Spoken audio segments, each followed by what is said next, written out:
بسم اللہ الرحمن الرحیم اللہم صلی علی سیدنا و مولانا محمد و اصحاب سیدنا و مولانا محمد و بارک وسلم۔ السلام علیکم ورحمۃ اللہ وبرکاتہ۔ ناظرین محترم، ARYQ TV پر حیات صحابہ رضی اللہ تعالیٰ عنہم کے بابرکت پروگرام میں ہوں آپ کا میزبان قاری محمد یونس قادری۔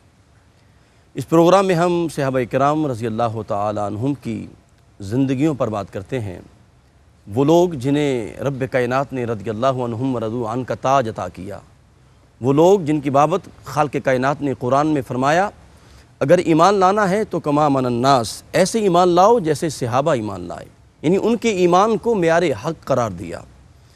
آج ہم جس عظیم صحابی رسول کا ذکر کرنے لگے ہیں وہ عظیم مجاہد ہیں، عظیم سپہ سالار ہیں، اور پھر کاتب وحی ہونے کا اعزاز بھی انہیں حاصل ہے، بہت سے اعزازات ان کے دامن میں ہیں، پھر السابقون الاولون کا تاج بھی رب کائنات نے ان کو عطا فرمایا، یعنی بالکل ابتدائی دور نبوت کے اندر وہ سرکار کی غلامی میں آئے، مصائب و آلام کی چکی میں پسے اور مصائب و آلام کے پہاڑ ان پر نازل ہوئے، لیکن وہ استقامت کا کوہ ہمالیہ بن کے کھڑے رہے۔ ان کی زندگی کا زیادہ تر حصہ جہاد کے اندر گزرا ہے۔ وہ عظیم صحابی رسول حضرت شرحبیل بن حسنہ رضی اللہ تعالی عنہ ہیں۔ اکثر احادیث کے اندر جب ان کا ذکر آتا ہے تو ان کے نام کے ساتھ کاتب رسول اللہ صلی اللہ علیہ وسلم کے الفاظ ملتے ہیں۔ سامعین محترم، ان کی عظمت کے حوالے سے میں ایک واقعہ سنانا چاہتا ہوں۔ کریم آقا علیہ السلام غزوہ خیبر جب بپا ہوا تو اس کے بعد سرکار دو عالم کی بارگاہ اقدس میں ایک بڑی مشہور صحابیہ حضرت شفا بنت عبداللہ رضی اللہ تعالی عنہا حضور کی بارگاہ میں آئیں اور کوئی اپنی ضرورت حاجت پیش کی اور کریم آقا علیہ السلام سے کچھ مانگا۔ کریم آقا کی بارگاہ میں کوئی بھی سائل آتا تو صحابہ کرم جود و سخا جھوم جھوم کے برستا تھا۔ ناظرین محترم، میرے آقا کے جود و سخا کے سامنے تیز آندیاں بھی مقابلہ نہیں کر سکتی تھیں، لیکن حسن اتفاق ایسا ہوا کہ بظاہراً کریم آقا علیہ السلام کے پاس کچھ نہ تھا اور کریم آقا علیہ السلام نے معذرت چاہی، عذر پیش کیا۔ اسی دوران اذان ہوئی، میرے آقا کریم مسجد میں تشریف لے جاتے ہیں اور وہ صحابیہ قریب ہی اس کی بیٹی کا گھر تھا، وہ اپنی بیٹی کے گھر میں آ جاتی ہیں۔ اس نے گھر میں دیکھا کہ اس کا داماد جو ہے وہ لوگ مسجد میں جا رہے ہیں اور وہ گھر میں بیٹھا ہے، تو انہوں نے ملامت کی ان کو کہ تم نماز کے لیے نہیں جا رہے، اور ایک صحابی نماز کے لیے نہ جائے یہ بڑی انہونی بات ہے۔ تو اس نے کہا خالہ جان مجھے آپ ملامت نہ کریں، اصل میں بات یہ ہے میرے پاس ایک ہی قمیض ایک ہی کرتا تھا، اس پر کئی پیوند لگے ہوئے ہیں، لیکن وہ بھی کریم آقا علیہ السلام نے عاریتاً مجھ سے لے لیا ہے۔ اللہ اکبر۔ سرکار دو عالم نے کہا میرے پاس کچھ نہیں ہے، قمیض کرتا نہیں ہے، تو کہا وہ میں نے سرکار دو عالم کو دے دی ہے، اب میرے پاس صرف تہبند ہے، تو اگر میں اسی طرح مسجد میں جاتا ہوں تو مجھے حیا آتی ہے، جب لوگ پوچھیں گے تیری قمیض کدھر ہے تو کیا میں لوگوں کو یہ بتاتا پھروں کہ میں نے سرکار دو عالم کو قمیض دے دی ہے؟ تو مجھے حیا آتی ہے، اس لیے میں گھر میں بیٹھا ہوں۔ تو وہ صحابیہ بڑی پریشان ہوئی، وہ کہتی میں تو سرکار کو بار بار اصرار کرتی رہی کہ مجھے کچھ عطا کریں، مجھے کچھ عطا کریں، لیکن کریم آقا علیہ السلام اس حال میں تھے۔ ناظرین محترم، بتانا یہ چاہتا ہوں اس کے داماد کون ہیں اور آقا پہ تن من دن قربان کرنے والے یہ صحابی کون ہیں جو گھر میں بیٹھے ہوئے تھے، جن کا کرتا سرکار دو عالم نے پہنا ہوا تھا؟ یہ عظیم سپہ سالار حضرت شرحبیل بن حسنہ رضی اللہ تعالی عنہ تھے۔ ہمارے ساتھ ہمیشہ کی طرح تشریف فرما ہے، انتہائی محترم، جب وہ بولتے ہیں تو ایک شہد کا دریا رواں ہو جاتا ہے، جناب محترم مفتی محمد طاہر تبسم قادری صاحب۔ السلام علیکم ورحمۃ اللہ وبرکاتہ۔ مفتی صاحب، میں چاہتا ہوں بلا تمہید آپ ذرا ذکر کریں کہ حضرت شرحبیل حسنہ کہ کس طرح مصائب و آلام میں وہ سرکار دو عالم کا قرب انہوں نے حاصل کیا، اوائل دور میں انہوں نے سرکار کے نام پر کیسے تن من دن قربان کیا۔ بسم اللہ جی۔ الحمد لولیہ والصلاة علی اہلہا اما بعد فاعوذ باللہ من الشیطان الرجیم بسم اللہ الرحمن الرحیم۔ بہت شکریہ۔ بڑے اہم صحابی رسول اور وہ جوان رانا سبحان اللہ کہ جن کا نامی اس میں گرامی آتے ہی ایک جوان مردی، ایک استقامت، بہادری، شجاعت اور کمانڈری، جی، اس کا تصور ذہن میں آتا ہے۔ ساری زندگی عبارت ہے اسی سے۔ حضرت شرحبیل بن حسنہ رضی اللہ تعالیٰ عنہ کی ساری زندگی جفا کشی سے اور جوان مردی سے عبارت ہے۔ سبحان اللہ۔ وہ آپ کو ہر حق اور باطل کے ہر معرکے میں آپ کو ہراول دستے میں نظر آئیں گے، ہراول دستے سے بھی آگے بڑھ کر لیڈ کرتے ہوئے نظر آتے ہیں. کیا ہمیشہ کہنے؟ کمانڈر رہے, کمانڈر کی زندگی تھی. آپ کا تعارف کیا ہے اس کی طرف آنے سے پہلے جو آپ نے بڑا خوبصورت واقعہ انٹرو میں پیش کیا, اس کے اندر کتنے سبق موجود ہیں, سبحان اللہ, اس کے اندر ہمارے لیے کتنے پیغام موجود ہیں. کیا کہنے. ہم یہ پروگرام کرنے کا, ان ہستیوں کا تذکرہ کرنے کا مدعا اور مقصود کیا ہے کہ ہم بھی کچھ سبق سیکھ سکیں, ہم اس سے کچھ حاصل کر سکیں, اپنے لیے کچھ توشہ آخرت بنا سکیں, جی کوئی ذخیرہ بنا سکیں, اپنی عاقبت سنوار سکیں. یعنی ایک بات تو یہ ہے کہ حضرت شفاء رضی اللہ تعالی عنہ گھر گئیں تو جماعت کے ٹائم میں, نماز کے ٹائم میں ایک جوان کو, اپنے داماد کو گھر بیٹھے دیکھا ہے تو آپ دیکھ لیجئے, آپ نے برداشت نہیں کیا, صرف نظر نہیں کیا, اللہ اکبر, خاموشی اختیار نہیں کر لی. ملامت کی. آپ نے کہا کہ جماعت کا ٹائم ہو اور کوئی شخص, کوئی مرد, کوئی نوجوان, کوئی بیٹا, کوئی داماد, کوئی بھائی, کوئی شوہر وہ گھر میں موجود ہو, یہ کیسے ہو سکتا ہے؟ آپ نے اللہ پوچھا کہ کیوں نہیں گئے؟ کاش آج ہماری مائیں, بہنیں, بیٹیاں خود بھی نماز کا اسی طرح اہتمام کریں, پابندی کریں, واہ واہ, اور اپنے متعلق جو مرد ہیں ان کو بھی یہی تبلیغ کریں.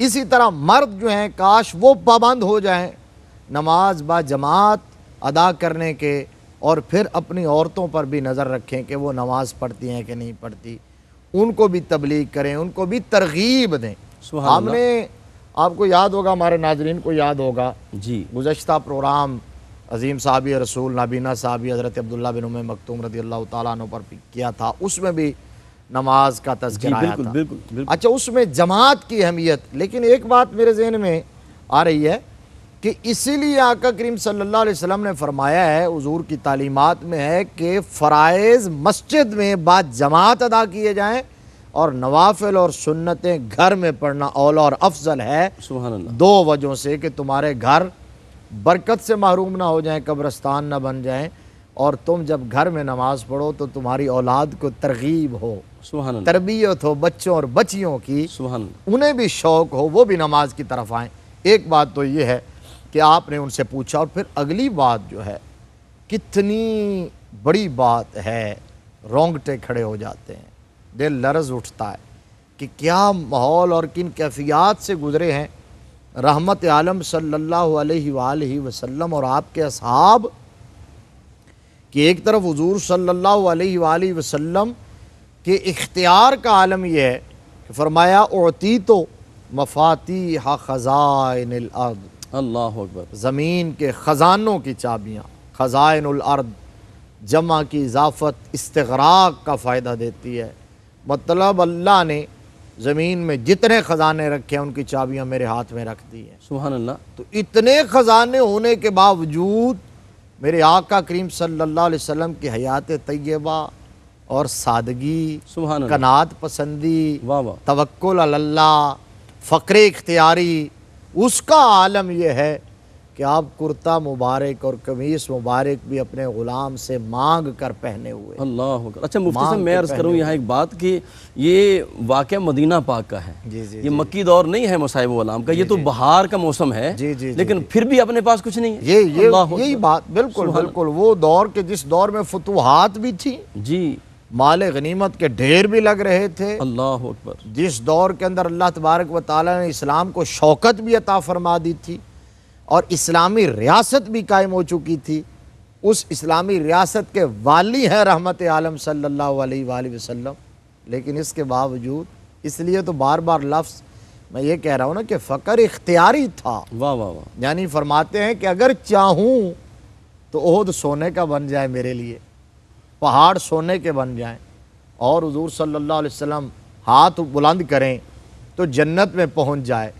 فرمایا دل چاہ رہا تھا جنت کا پھل توڑ کے تمہارے سامنے رکھ دوں, جو جنت کا پھل توڑ کے صحابہ کے لیے لا سکیں ان کے گھر میں کئی کئی دن چولہا نہ جلے. اللہ اکبر, اللہ, یہ ہے کہ آقا کریم صلی اللہ علیہ وسلم نے, اس کے اندر کیا پیغام ہے کہ آخرت کو ترجیح دی ہے. بے شک بے شک, آپ نے عقبہ کو ترجیح دیا, اخروی زندگی کو. دنیا جو ہے یہ مومن کے لیے قید خانہ ہے، کافر کے لیے جنت ہے۔ اللہ اکبر۔ تو آقا کریم صلی اللہ علیہ وسلم نے میرے غلاموں کو بھی یہی ترغیب اور تعلیم تو دی۔ یہ السابقون الاولون کا تاج آپ کو عطا ہوا حضرت شرحبیل بن حسنہ کو۔ اس اب پہ میں آپ کا چاہتا ایک تو یہ تعارف آپ کا جی کہ آپ کا اسم گرامی تو آ گیا، اور آپ کے والد ماجد کا نام حضرت عبداللہ بن مطع بن عبداللہ، امام ابن اسیر نے یہ لکھا ہے، اور اسد الغابہ کے مطابق عبداللہ بن عمر بن مطع، یعنی آپ کے والد ماجد کا نام عبداللہ ہے، لیکن جو ہے آگے سند کے اندر تھوڑا سا اختلاف ہے۔ اچھا، آپ کے والد ماجد کم سنی میں ہی دنیا سے پردہ کر گئے، فوت ہو گئے، صحیح، آپ سایہ پدری سے، محروم ہو۔ باپ کے سایہ شفقت سے محروم ہو گئے۔ آپ کی والدہ ماجدہ نے ایک دوسری جگہ عقد نکاح کیا، وہ سفیان بن معمر سے شادی کی، اور پھر اس کے بعد آپ مکہ میں شفٹ ہوئے، باہر سے آئے تھے۔ تو وہ جو پچھلی زندگی تھی، آپ کا خاندان، آپ کے والد، اس حوالے سے لوگوں کو، مکہ والوں کو کچھ معلوم نہ تھا۔ صحیح، تو یہی وجہ ہے کہ آپ کو آپ کی والدہ ماجدہ کے نام سے ہی یاد کیا جاتا تھا، حسنہ۔ سبحان آپ کی اللہ۔ والدہ ماجدہ کا نام حسنہ تھا، تو آپ شرحبیل بن حسنہ مشہور ہوئے۔ والد کا نام ہی کسی کو یاد نہ تھا، نہ آپ کا سب نسب پہ کبھی کسی نے بات کی، ماں کے نام سے۔ اور اس نے اتفاق یہ ہے کہ ہم نے گزشتہ پروگرام جس صحابی رسول پر کیا، وہ بھی اپنے ماں کے نام سے مشہور ہوئے تھے، جی بالکل، ابن ام مکتوم، ایسے ہی۔ اور آپ بھی اپنی ماں کے نام سے بن حسنہ، شرحبیل بن حسنہ۔ اچھا، یہ بات کہ وہ جو کٹھن دور تھا اسلام کا، جو آزمائشوں کا اور تکالیف کا دور تھا اور ابتدائی زمانہ تھا، جب دین کی بات کرنا، حق کی بات کرنا، اسلام کی بات کرنا جی پل صراط پر چلنے کے مترادف تھا، صحیح۔ اور پورے زمانے کی مخالفت مول لینے کے مترادف تھا، اور مصائب و آلام کے پہاڑ ٹوٹ پڑتے تھے، جو اس وقت اسلام کا یا بانی اسلام صلی اللہ علیہ وآلہ وسلم کا نام لیا کرتا تھا۔ خاص طور پر جو نبوت کے بعثت کے ابتدائی 3-4 سال ہیں، جب تک حضرت سیدنا امیر حمزہ رضی اللہ تعالیٰ عنہ اور سیدنا فاروق اعظم رضی اللہ تعالیٰ سبحان عنہ یہ اسلام کی آغوش میں نہیں آئے تھے، دامن مصطفیٰ سے وابستہ نہیں ہوئے تھے، اس سے پہلے بہت مشکل حالات تھے، اور ان دنوں میں اسلام قبول کرنا بہت بڑی بات تھی۔ حضرت شرحبیل بن حسنہ رضی اللہ تعالیٰ عنہ کو اللہ نے یہ شرف عطا کیا ہے کہ آپ ان دنوں دامن مصطفیٰ سے وابستہ ہوئے ہیں، ان دنوں آپ نے اسلام قبول کیا ہے، آغوش اسلام میں آپ نے پناہ لی ہے۔ صرف آپ ہی نہیں، آپ پورے خاندان سمیت، یعنی ایسے صحابہ بھی کم ہیں جن کے پورے خاندان کو نبی رحمت صلی اللہ علیہ وسلم کی غلامی کا شرف ملا ہے۔ ان میں سے ایک حضرت شرحبیل بن حسنہ، خود بھی، والدہ ماجدہ بھی، ستیلے والد بھی، اور آپ کے 2 اخیافی بھائی تھے۔ یہ سارے کا سارا خاندان میرے مصطفیٰ کریم صلی اللہ علیہ وسلم کی غلامی میں آیا، اور السابقین الاولین میں ہونے کا شرف انہوں نے کیا پایا۔ کہنے۔ ناظرین محترم، حضرت شرحبیل بن حسنہ رضی اللہ تعالیٰ عنہ استقامت کا پہاڑ بن کے کھڑے رہے، اور کریم آقا علیہ السلام نے آپ کو جو نوازا ہے، انشاءاللہ اس پہ بات ہو رہی ہے۔ اپنے قلب و روح کو ذکر مصطفیٰ سے معطر رکھیں، ملاقات کرتے ہیں ایک وقفے کے بعد۔ السلام علیکم ورحمۃ اللہ وبرکاتہ۔ ناظرین محترم، حیات صحابہ رضی اللہ تعالیٰ عنہم کے بابرکت پروگرام میں آپ شامل ہیں، اور عظیم جرنیل صحابہ حضرت شرحبیل حسنہ کا حسین ذکر جاری ہے۔ ان کے امتیازات میں جہاں السابقون الاولون کا تاج رب کائنات نے آپ کو عطا فرمایا، وہاں یہ اعزاز بھی آپ کے دامن میں ہے کہ اسلام کے عظیم سپہ سالار جنہیں سیف اللہ کا لقب ملا، حضرت خالد بن ولید رضی اللہ تعالیٰ عنہ، وہ آپ کے معترف تھے۔ وہ کہا کرتے تھے کہ میں نے ان سے بڑا شجاع نہیں دیکھا، بہادر نہیں دیکھا، جمع مرد نہیں دیکھا، تو وہ آپ کی شجاعت کے معترف نظر آتے ہیں۔ پھر آپ کے اعزازات میں یہ بھی بات شامل ہے کہ ختم نبوت کے حوالے سے، تحفظ ختم نبوت کے حوالے سے آپ کا نام صف اول میں آتا ہے۔ جھوٹے نبوت کے جو دعوے دار تھے، ان کو واصل جہنم کرنے کے حوالے سے آپ صف اول میں نظر آتے ہیں۔ مفتی صاحب، آپ فرما رہے تھے کہ آپ کا جو پہلا دور ہے وہ بڑا مصائب و آلام کا دور تھا، اور یہ تو بات سچی ہے کہ ستیزہ کار رہا ہے ازل سے تا امروز، چراغ مصطفی سے شرار بولہبی۔ جی، اور میں سمجھتا ہوں کہ آج ہمیں دین یوں مل گیا جیسے کوئی تھالی میں پھول رکھ کے پیش کرتا ہے یا مٹھائی پیش کرتا ہے۔ صحیح، آج آسانی سے ہمارے گھر میں دین آ گیا، ہمیں گھر کی دہلیز پر مل گیا۔ شاید اس لیے ہمیں اس دین کی اور حق کی اور اس چیز کی اتنی اہمیت کا ادراک اور احساس نہیں ہے، ان لوگوں سے پوچھئے جنہوں نے اس دین اسلام کے لیے اللہ نشتر لگوائے ہیں، جنہوں نے تیر کھائے ہیں، جنہوں نے نیزے سہے ہیں، جنہوں نے اپنے بچے ذبح کروائے ہیں، جنہوں نے چھپ چھپ کے عبادتیں کی ہیں، اور پھر جنہوں نے وطن چھوڑا ہے۔ بلکہ مفتی صاحب وہ آیت ہی پڑھنے فالذین ہاجروا جی واخرجوا، بے شک یہ اللہ تبارک و تعالیٰ نے اس لیے فرمایا فالذین ہاجروا واخرجوا واوذوا فی سبیلی اللہ اکبر، لأکفرن عنہم سیئاتہم ولأدخلنہم جنات تجری من تحتہا الانہار۔ واہ واہ واہ، اللہ نے فرمایا ہے وہ لوگ سبحان اللہ، جنہوں نے جو ایمان لائے فالذین ہاجروا واخرجوا من دیارہم جی واوذوا فی سبیلی، ہجرت کی ہے جنہوں نے، اور جو میری راہ میں ستائے گئے ہیں، اللہ اکبر، اذیت دیے گئے ہیں، اور جو گھروں سے نکالے گئے ہیں جنہیں میری راہ میں اذیت دی گئی ہے،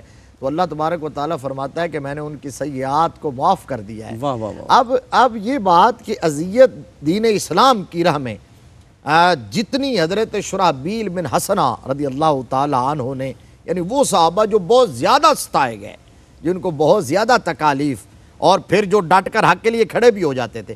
اسلام کے ابتدائی دور میں ہم جس طرح بات کر رہے ہیں کہ چھپ کے عبادت کیا کرتے تھے صحابہ، کبھی کسی گھاٹی میں کبھی کسی جگہ، تو جو چھپ چھپ کے حضور کے ساتھ چند نفوس قدسیہ جی حضور کی امامت میں نماز پڑھا کرتے تھے، ان کے اندر ایک حضرت شرحبیل بن حسنہ بھی ہوتے تھے۔ سبحان اللہ، ایسے ہی ایک موقع کا بڑا حسین واقعہ ہے کہ ایک گھاٹی میں آپ ایک جگہ ایک دامن کوہ میں پناہ لے کے عبادت کر رہے تھے کہ مشرکین کی ایک ٹولی آ گئی وہاں، انہیں پتہ چلا کہ یہ مسلمان جو ہے ایک نیا دین انہوں نے اختیار کر لیا ہے، اور ہمارے بتوں کو، ہمارے خداؤں کو برا بھلا کہتے ہیں، ہمارے دین کو باطل کہتے ہیں، ہماری پوری تاریخ کو جھٹلا رہے ہیں۔ تو وہ آ گئے اور انہوں نے جو ہے اذیتوں کے پہاڑ توڑ دیے، وہ ٹوٹ پڑے، اور ان کے اندر حضرت شرحبیل بن حسنہ بھی تھے، صحیح، اور عظیم کمانڈر، عظیم فاتح حضرت سعد بن ابی وقاص رضی اللہ تعالیٰ عنہ جو عشرہ مبشرہ میں سبحان ہیں، اللہ، وہ بھی تھے۔ تو بالآخر جب وہ اذیتیں دے رہے تھے ان مٹھی بھر نفوس قدسیہ کو، ان متلاشیان حق کو، اور جو اللہ تبارک و تعالیٰ اور اس کے محبوب صلی اللہ تعالیٰ علیہ وآلہ وسلم کے راہ پر چل رہے تھے، اس کی رضا کا کام کر رہے تھے، تو جب وہ اذیتیں دے رہے تو حضرت سعد بن ابی وقاص رضی اللہ تعالیٰ عنہ جوش میں آئے، ایک ہڈی ہاتھ میں آئی، ایک مشرک کے آپ نے سر میں دے ماری، اس کا سر پھٹ گیا۔ اتنے میں دوسرے مسلمان بھی پرجوش ہو گئے، سٹینڈ لے گئے، کھڑے ہوئے، استقامت اور ہمت دکھائی، تو مشرکین بھاگ گئے۔ جب یہ واقعہ نبی رحمت صلی اللہ علیہ وسلم کے سامنے آیا، پھر حضور صلی اللہ علیہ وسلم نے فرمایا کہ اب اس کے لیے کوئی راستہ اختیار کرنا چاہیے، کوئی چارہ کرنا چاہیے۔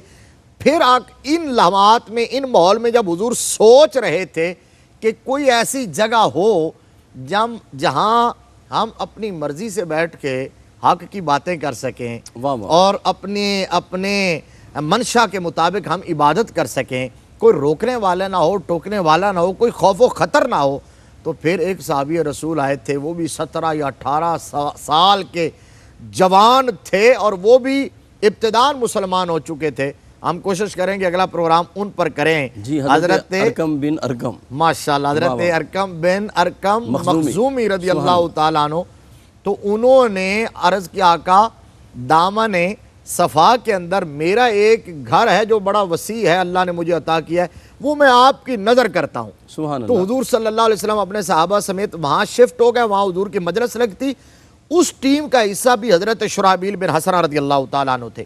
اب جو آپ نے ہجرت کی بات کی ہے، جب یہ سلسلہ مسلسل بڑھتا رہا اور مسلمانوں کا پر مصائب و آلام کے پہاڑ توڑے جاتے رہے اور عرصہ حیات تنگ کیا جاتا رہا، بالآخر جب اللہ کی بارگاہ سے اذن ملا تو میرے مصطفیٰ کریم صلی اللہ علیہ وسلم کی نظر پڑی حبشہ کی سرزمین پر، کہ حبشہ کا جو اس وقت کا حکمران تھا نجاشی تھا، تو عیسائی کرسچن تھا، لیکن عادل حکمران تھا اور اچھا انسان تھا، درد دل رکھنے والا انسان تھا۔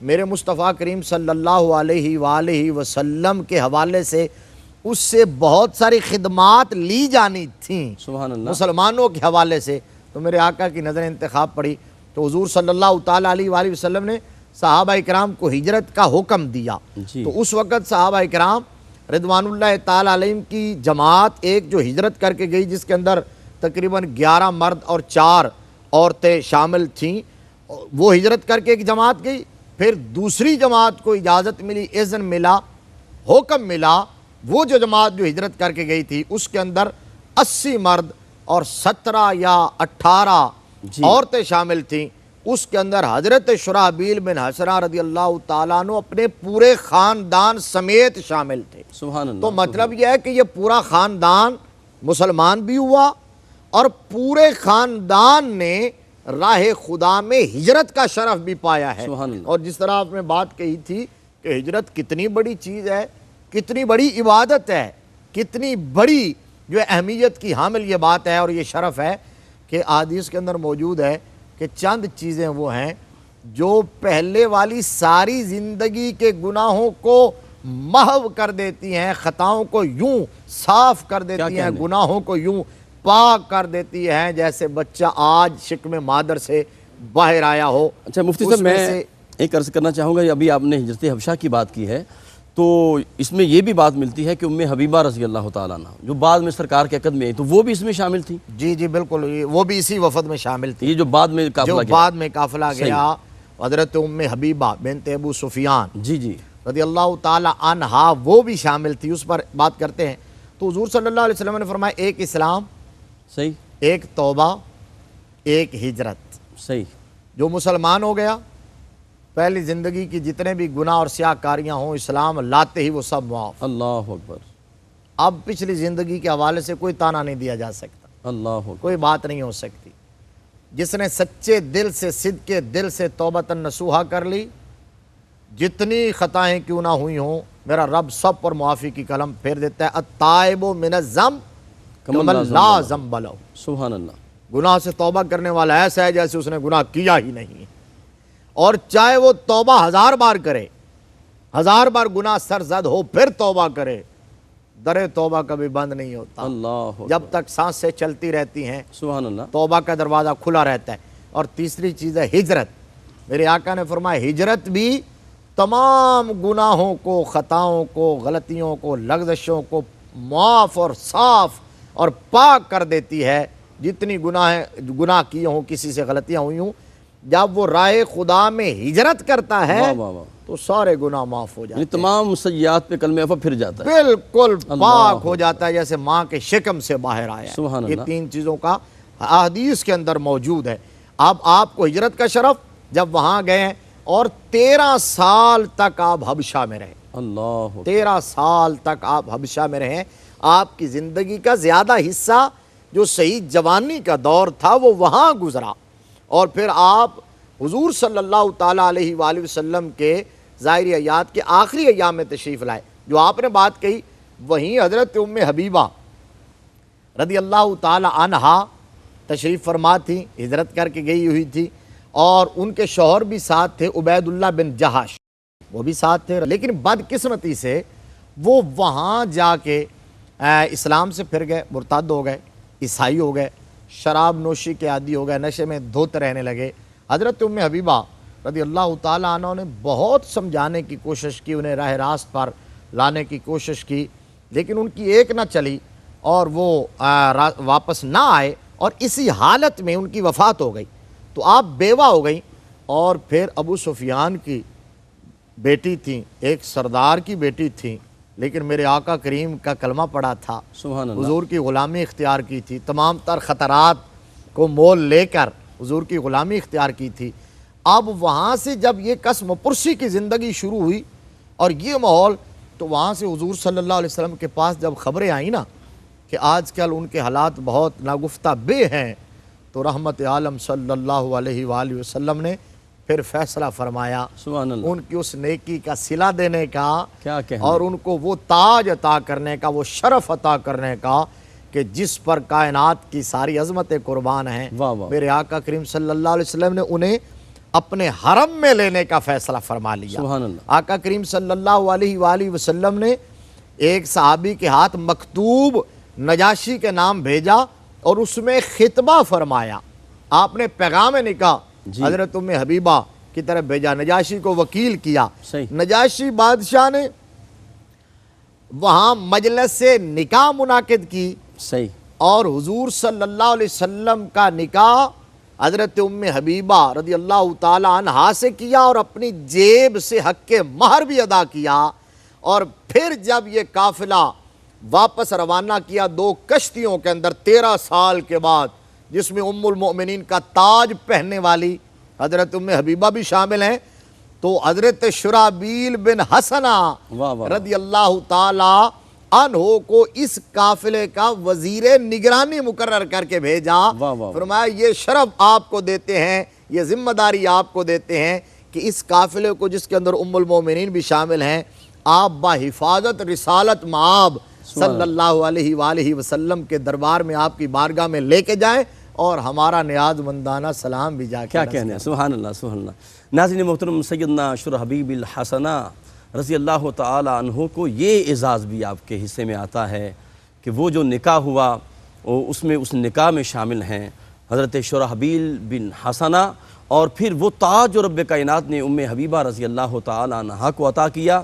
النبی اولی بالمؤمنین من انفسہم وازواجہ امہاتہم، وہ تاج جو عطا ہوا وہ بھی جناب اسی قافلے والوں کی صحبت تھی، اور شرحبیل بن حسنہ کو رب کائنات نے یہ اعزاز عطا کیا. اپنے قلب و روح کو ذکر مصطفیٰ سے معطر رکھیں. ملاقات کرتے ہیں ایک وقفے کے بعد. السلام علیکم ورحمۃ اللہ وبرکاتہ. ناظرین باتمکین، حیات صحابہ رضی اللہ تعالی عنہم کے بابرکت پروگرام میں آپ شامل ہیں، اور ہمارے ساتھ شریک گفتگو ہیں حضرت علامہ مولانا مفتی محمد طاہر تبسم قادری صاحب. سیدنا شرحبیل بن حسنہ رضی اللہ تعالی عنہ کا ذکر جاری ہے. آپ کا جو طرہ امتیاز تھا، آپ کاتب وحی بھی تھے اور تعلیم اور تعلم سے بھی تعلق تھا، لیکن آپ کی ساری زندگی جہد مسلسل میں میدان جہاد میں گزری ہے، اور آپ کی عظمت کو آپ سلام پیش کرتے ہیں. جب کبھی بھی میدان جہاد میں پاؤں اکھڑ جاتے مسلمانوں کے، تو آپ میدان جہاد میں باواز بلند یہ قرآن کی آیت پڑھا کرتے تھے، ان اللہ اشترى من المؤمنین انفسهم واموالهم بان لهم الجنہ یقاتلون فی سبیل اللہ. یہ الفاظ آپ دہراتے اور پھر کہتے وہ لوگ کہاں ہیں جنہوں نے اللہ سے یہ سودا کیا ہے کہ رب کائنات نے فرمایا میں نے مومنوں کی جان و مال کو جنت کے بدلے خرید لیا ہے. جب یہ الفاظ کہتے کہ سودا کرنے والے کدھر ہیں، یہ عہد و پیمان کرنے والے کدھر ہیں، جب یہ الفاظ آپ کے لبوں سے نکلتے تو اکھڑے ہوئے قدموں میں پھر ثابت قدمی آ جاتی، وہ استقامت کا پہاڑ بن جاتے اور لمحوں میں سارا نقشہ پلٹ جاتا. مفتی صاحب، آپ کا یہ بھی اعزاز ہے کہ آپ ذوالہجرتین کا اعزاز بھی آپ کو رب کائنات نے عطا دیا، یعنی پہلے حبش کی جانب آپ نے ہجرت کی، پھر آپ حبشہ سے پھر مدینہ پاک آئے، تو ذوالہجرتین کا اعزاز بھی آپ کو حاصل ہے. کیا فرمائیں گے اس پہ؟ یہ بڑا ایک خوبصورت جملہ آپ چن کے لے آئے ہیں، اور یہ اسی موقع پر الحمدللہ یہ آقا کریم صلی اللہ علیہ وسلم نے خود اپنی مبارک زبان سے عطا فرمایا سبحان اللہ. کہ جب یہ قافلہ واپس پہنچا مدینہ شریف، تو اس وقت رحمت عالم صلی اللہ علیہ وسلم خیبر میں تشریف فرما تھے. جی، خیبر فتح ہو چکا تھا، اور اس کے بعد حضور صلی اللہ تعالیٰ علیہ وآلہ وسلم وہاں قیام پذیر تھے، ابھی واپس نہیں آئے تھے. تو جب قافلہ آیا تو 13 سال کا ہجر جو تھا، اللہ اکبر، 13 سال کا فراق اور جدائی، تو اب وہ وہاں سے چلے تھے تو پتہ نہیں کتنے مسرور تھے، کس قدر وہ خوش تھے کہ اب ہم اللہ کے پیارے محبوب صلی اللہ علیہ وسلم کی بارگاہ میں جا رہے ہیں، اللہ رحمت عالم صلی اللہ علیہ وسلم کے دربار میں جا رہے ہیں، سبحان اللہ. ہم والضحیٰ کا مکھڑا دیکھیں گے، آقا کریم صلی اللہ علیہ وآلہ وسلم کی باتیں سنیں گے. سبحان اللہ. 13 سال کی جدائی تھی، وہ ہجر اور فراق کے لمحات انہوں نے پتہ نہیں کس طرح گن گن کے وہ گزارے ہوں گے، وہ دن اور وہ راتیں اور وہ لمحات. تو جب پہنچے نا مدینہ شریف، پتہ چلا کہ آقا کریم صلی اللہ علیہ وسلم تو مدینہ المنورہ میں نہیں ہے، وہ تو خیبر میں ہے. تو اب یہاں ٹھہر نہیں گیا ہے، اللہ اکبر، اور یہ نہیں سوچا کہ اچھا انتظار کرتے ہیں حضور آ جائیں گے. یہ ہے عشق، سبحان اللہ. یہ ہے محبت، یہ ہے ہمارے لیے سبق، رول ماڈل. جس طرح وہ نظر نہیں آتے ہم وہ رستہ ہی چھوڑ دیتے ہیں. بے شک ایسا ہے. اور رخ سرکار سا کوئی نظارہ ہو نہیں سکتا، بے شک بے شک. زمانے میں محمد سا پیارا ہو نہیں سکتا. واہ واہ. اور ہو دیوانہ محمد کا اور جائے نار جہنم میں اللہ اکبر، کسی بھی طور یہ رب کو گوارا ہو نہیں سکتا۔ یعنی مفتی صاحب اتنا طویل سفر کر کے آئے، تھکاوٹ بھی تھی، انتظار کر سکتے تھے، لیکن انہوں نے نہ یہاں ٹھہرنا گوارا نہیں کیا، انہوں نے کہا وہاں چلو جہاں سرکار ہیں، سبحان اللہ، وہاں چلو جہاں حضور صلی اللہ علیہ وسلم، تو خیبر میں آ گئے۔ جی اب جب یہ قافلہ پہنچا تو میرے آقا کریم صلی اللہ علیہ وسلم نے پرجوش انداز میں انہیں ویلکم کیا، جی اہلم و سہلم مرحبا کہا۔ رحمت عالم صلی اللہ علیہ وسلم نے ہر ایک سے معانقہ کیا اور ہر ایک کی پیشانی پر بوسہ عطا فرمایا۔ سبحان اللہ، میرے آقا کریم صلی اللہ علیہ وسلم نے بوسہ دیا، اور اس موقع پر میرے آقا نے اس مقدس قافلے کو ذوالحجرتین کا لقب عطا فرمایا۔ واہ واہ واہ واہ، ذوالحجرتین، ایک ہجرت کر کے وہاں گئے تھے، دوسری ہجرت کر کے مدینہ المنورہ پہنچے، اور اسی موقع پر میرے آقا کریم صلی اللہ علیہ وسلم نے، آپ حیران ہوں گے، سوچئے ہمارے ناظرین، کہ یہ آ رہے تھے حبشہ سے، ادھر خیبر فتح ہو چکا تھا، خیبر میں لڑے اور مجاہد تھے، لیکن میرے آقا کریم صلی اللہ علیہ وسلم نے خیبر کے مال غنیمت سے ان کو حصہ بھی عطا فرمایا ہے۔ واہ واہ، حضور صلی اللہ علیہ حالانکہ وسلم نے جنگ میں شامل نہیں تھے، شامل نہیں تھے۔ کیا کمال ہے جی۔ یہ اچھا تو مفتی صاحب، ویسے تو ڈرتے ہوئے سوال کر رہا ہوں، کیونکہ سرکار کا فرمان ہے، سرکار کا حکم تھا، شامل نہیں ہیں لیکن پھر بھی مال غنیمت عطا ہو رہی، یہ اس میں کیا حکمت تھی؟ یہ اس میں میرے آقا کریم صلی اللہ علیہ وآلہ وسلم کا اختیار ہے، واہ واہ، مصطفیٰ کے اختیار کی کھلی دلیل ہے یہ۔ سبحان اللہ، سبحان آقا کریم صلی اللہ علیہ وسلم مختار کل ہیں، اللہ کے نائب اعظم ہیں، جی، شارع علیہ السلام ہیں، مقنن قوانین شرعیہ ہیں، اللہ حضور مقنن ہیں۔ صحیح، باقی دنیا جہاں کے سارے مفتی علماء وہ قانون شریعت بتانے والے ہیں، میرے مصطفیٰ قانون شریعت بنانے والے ہیں۔ واہ واہ واہ، حضور صلی اللہ علیہ وسلم کا اختیار چھلک رہا ہے، وگرنہ کوئی اعتراض کرتا کہ جی یہ تو شامل نہیں ہوئے، جب شامل نہیں ہوئے تو خیبر کے اموال غنیمت میں سے ان کو حصہ کیسے دیا جا سکتا ہے؟ اس کی ایک اور نظیر بھی ہے کہ بدر کے اندر حضرت عثمان غنی رضی اللہ تعالیٰ عنہ نہیں جا سکے تھے، جی ہمارے ناظرین جانتے ہیں، وہ حضور صلی اللہ علیہ وسلم کی شہزادی اور اپنی زوجہ محترمہ کی تیمارداری میں مصروف تھے، یہاں موجود تھے، لیکن آقا کریم صلی اللہ علیہ وآلہ وسلم نے نہ صرف حضرت عثمان غنی کو بدر کے مال غنیمت سے حصہ عطا فرمایا بلکہ اصحاب بدر میں بھی شمار فرمایا ہے۔ کیا کہنے، فرمایا بدری صحابہ کی فہرست جب بنے گی تو میرے عثمان کا نام بھی اس میں آئے گا۔ اب وہ خاندان رسول اور حضور صلی اللہ علیہ وسلم کی بنت، ان کی تیمارداری، بیمار پرسی اور خدمت میں مصروف ہیں، تو یہ شرف مل رہا ہے اصحاب بدر میں، جن کے بارے میں آقا نے فرمایا اے ملو ما شئتم، بے شک، فرمایا آپ جو مرضی کرو، تمہارے اوپر کوئی گرفت نہیں ہے، وہ بدری صحابہ۔ بلکہ مفتی صاحب یہ بھی اختیار مصطفیٰ ہے، چاہے تو سراقہ کو سونے کے کنگن عطا فرما دیں، چاہے ایک گواہی دینے والے کی ڈبل گواہی قرار دے دیں۔ جی بالکل بالکل، حضرت خزیمہ رضی اللہ تعالیٰ عنہ، سبحان یعنی بے شمار یہ آپ نے بات توجہ دلا دی بڑی اہم۔ اس کے اندر ہم یہاں رک کر پیغام صرف یہ دینا چاہیں گے کہ یہ کہنا کہ وہ ہم جیسے ہیں یا ان کا کوئی اختیار نہیں ہے، استغفر، وہ صرف شریعت کا قانون بتا سکتے تھے، بتا تو ہر ایک سکتا ہے، حضور صلی اللہ علیہ وسلم شارع ہیں، مقنن ہیں، بے شک، بتا بھی سکتے تھے، بنا بھی سکتے تھے۔ حضرت مولا کائنات رضی اللہ تعالیٰ عنہ کو جب تک سیدہ کائنات ان کے نکاح میں، ان کے عقد میں رہی ہیں، تو ایک دفعہ ارادہ کیا تھا نکاح کرنے کا، تو حضور نے بلا لیا تھا اور مجمع عام میں فرمایا تھا، فرمایا علی ہر ایک کر سکتا ہے لیکن تم فاطمہ کے ہوتے ہوئے دوسری شادی نہیں کر سکتے، اللہ یہ اختیار مصطفیٰ ہے۔ آپ بتائیے تو صحیح، علی سے بڑھ کر قرآن کس کو آتا تھا؟ علی سے بڑھ کر علم کس کے پاس تھا؟ علی سے بڑھ کر فقیہ کون سا؟ علی سے بڑھ کر قاضی کون تھا؟ رضی اللہ تعالی عنہ، کرم اللہ وجہہ الکریم۔ بے شک، تو آپ عرض کر دیتے یا رسول اللہ، قرآن پاک میں تو فَانْكِحُوا مَا طَابَ لَكُم مِّنَ النِّسَاءِ مَثْنَىٰ وَثُلَاثَ وَرُبَاعَ، چار چار کر سکتے ہر مومن، تو میں تو مومنین کا مولا ہوں، جی، تو لیکن نہیں، علی جانتے تھے کہ جو آسمانوں سے جبریل لے کے آئیں وہ بھی رب کا قانون ہے، جو مصطفیٰ کی زبان سے نکلے وہ بھی رب کا قانون ہے۔ سبحان اللہ، وَمَا يَنطِقُ عَنِ الْهَوَىٰ إِنْ هُوَ إِلَّا وَحْيٌ يُوحَىٰ۔ یہی وجہ ہے کہ حضور نے خطبہ دیا صحابہ کے مجمع میں، فرمایا یا ایھا الناس قد فرض علیکم الحج فحجوا، فرمایا صحابہ حج فرض ہو گئے، حج کرو، جو صاحب استطاعت ہو۔ ایک صحابی کھڑے ہوئے اقرا بن حابس، عرض کیا اکل عام یا رسول اللہ، یا رسول اللہ کیا ہر سال؟ سرکار خاموش رہے، پھر عرض کیا ہر سال، خاموش رہے، پھر عرض کیا، تو پھر جب 3 مرتبہ جواب نہ ملا بیٹھ گئے تو حضور جلال میں آ گئے تھے، فرمایا بلا وجہ سوال نہ کیا کرو، اللہ لو قلت نعم لوجبت، جی فرمایا اگر میں تمہارے سوال کے جواب میں ہاں کہہ دیتا تو حج ہر سال واجب ہو جاتا۔ کیا مطلب ہے؟ میرے نبی کی ہاں کا نام رب کا قانون ہے، مصطفیٰ کے لبوں کی جنبش کا نام شریعت ہے، جی حضور صلی اللہ علیہ وسلم کی زبان مبارک کی حرکت کا نام اللہ کا قانون ہے۔ تو اب حضرت شرحبیل کو میرے آقا نے یہاں ذوالحجرتین کا لقب عطا فرمایا ہے، اور پھر حضرت شرحبیل بن حسنہ کاتب وحی بھی ہیں۔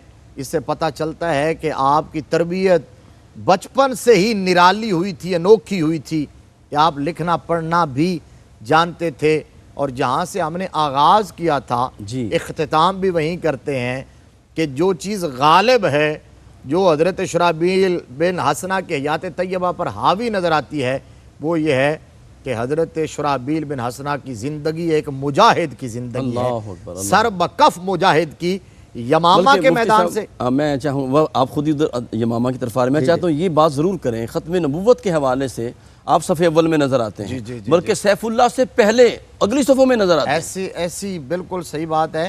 خیبر کے بعد جتنے مارکے ہوئے کسی میں بھی آپ مس پلیس نہیں تھے، جی اور پھر یہ دور صدیقی میں ہوا، سپر پاوروں کو سرنگوں کیا آپ نے۔ سرنگوں کیا ہے۔ روما کی سلطنت کو جن 4 کمانڈروں کی وجہ سے شکست ہوئی ہے، ان کے اندر ایک حضرت شرحبیل بن حسنہ ہے۔ بے شک بے شک، یعنی سلطنت روم، کیسر روم کی سلطنت کے در و دیوار ہلا کے رکھ دیے جس کمانڈر نے، حضرت خالد بن ولید، حضرت ابو عبیدہ بن جراح، حضرت عمر بن عاص، اور جو چوتھا نام ہے وہ حضرت شرحبیل بن حسنہ رضی اللہ تعالیٰ عنہ کا ہے۔